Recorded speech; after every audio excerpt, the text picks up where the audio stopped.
People often say we should not eat meat because animals are living beings. But then another question naturally arises. Aren't plants living beings too?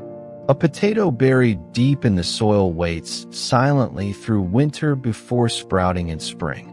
A green vegetable stretches its leaves towards sunlight with all its strength.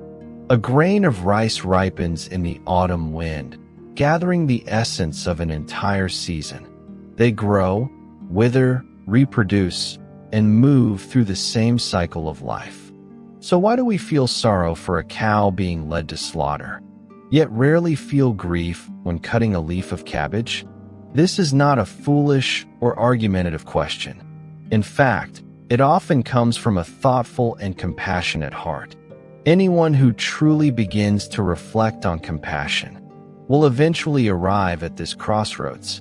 So today, there is no need to argue about right or wrong, nor to stand on moral high ground judging others. Instead, let us quietly explore, what does life truly mean in Buddhism? In Buddhist thought, all things in the world are broadly divided into two categories: sentient beings and non-sentient beings. Sentient does not simply mean emotional. It refers to beings that possess consciousness and awareness. They can perceive, remember, fear, and struggle. Humans are sentient. So are deer in the mountains, whales in the ocean, and even a tiny ant crawling along the ground. They fear death. They avoid danger. They suffer when separated from their young or companions. And they rejoice when they survive.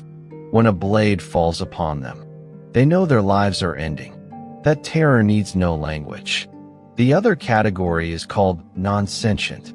Mountains, rivers, trees, flowers, and grasses belong here.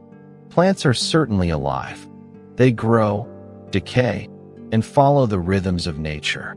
Roots search through darkness for water, while branches instinctively reach toward sunlight. But Buddhism teaches that they do not possess mind consciousness in the same way animals do. They do not experience subjective suffering or fear of death as sentient beings do. If you break a branch from a tree, the tree is physically damaged, but it does not experience the intense terror or desperation of survival that animals do. Therefore, Buddhist compassion is not centered merely on the word life. It is centered on suffering. What truly awakens compassion is the presence of pain, the cry of an injured cat, the frightened eyes of a dying cow. Move people because we can empathize with them. We know what fear feels like. We know pain. We understand the instinctive desire to stay alive. And this feeling of not being able to bear another's suffering is the beginning of compassion. Buddhism is not ranking forms of life by superiority or inferiority. It is not saying plants are unimportant or animals are somehow higher. Rather, it points out that suffering exists in different depths and forms. When a sentient being is killed, it experiences immense fear, resistance, and pain. That intense emotional struggle leaves behind a heavy karmic imprint. In Buddhism, karma is not divine punishment. It is more like a natural law of cause and effect. Throw a stone into water, and ripples spread outward. Different actions create different waves. Taking the life of a conscious being filled with terror and suffering creates a far heavier ripple. Picking a fruit or harvesting vegetables, however, is generally seen as part of the quieter cycle of natural growth and decay. There is no desperate fear, no conscious resistance to death. Therefore, the karmic consequence is considered lighter. For this reason, Buddhism encourages vegetarianism, not because plants are not alive, but because compassion naturally wishes to avoid causing deeper suffering whenever possible. It is not a command. It is a choice to cultivate a softer, calmer, and more compassionate heart. Yet Buddhism does not stop at the question of what to eat. More importantly, it asks, how do you eat?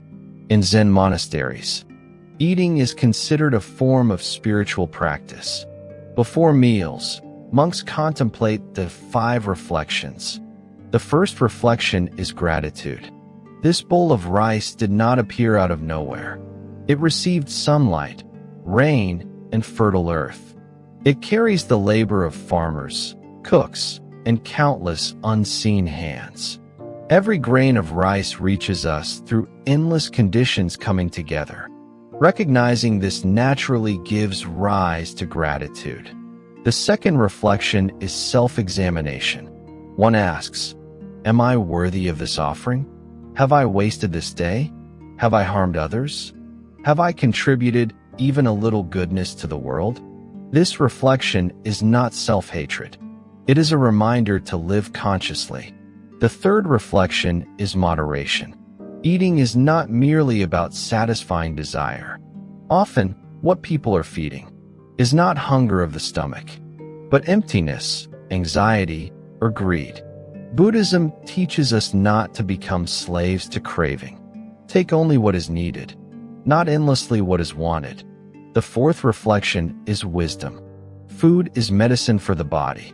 We eat to sustain life and maintain balance, not to indulge endlessly, nor to become obsessed with pleasure. Eating becomes a calm and mindful act of care. The fifth reflection is purpose. Why sustain this life at all?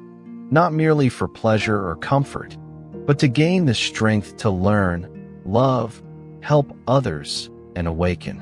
A meal becomes nourishment for the journey of life itself. In this way, even the simplest meal can become a quiet spiritual practice. When you eat with gratitude, the dining table is no longer just a table. It becomes a place where you observe the world and your own heart. So finally, let us return to the original question. What truly separates eating meat from eating plants?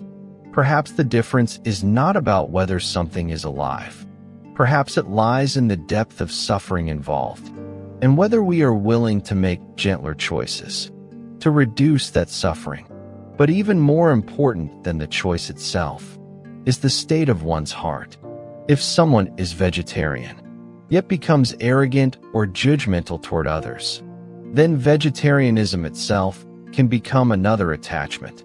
If someone eats meat, yet does so with gratitude, awareness, and remorse, understanding the cost of life and wishing to reduce harm, that awareness too can become the beginning of compassion. And of course, to combine a peaceful diet with humility and gratitude would be an even more complete practice.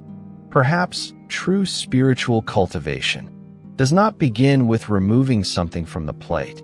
Perhaps it begins when we can look upon every grain of rice, every leaf of vegetable, every form of nourishment with reverence, awareness, and gratitude. The answer may not lie in arguments, nor solely in scriptures.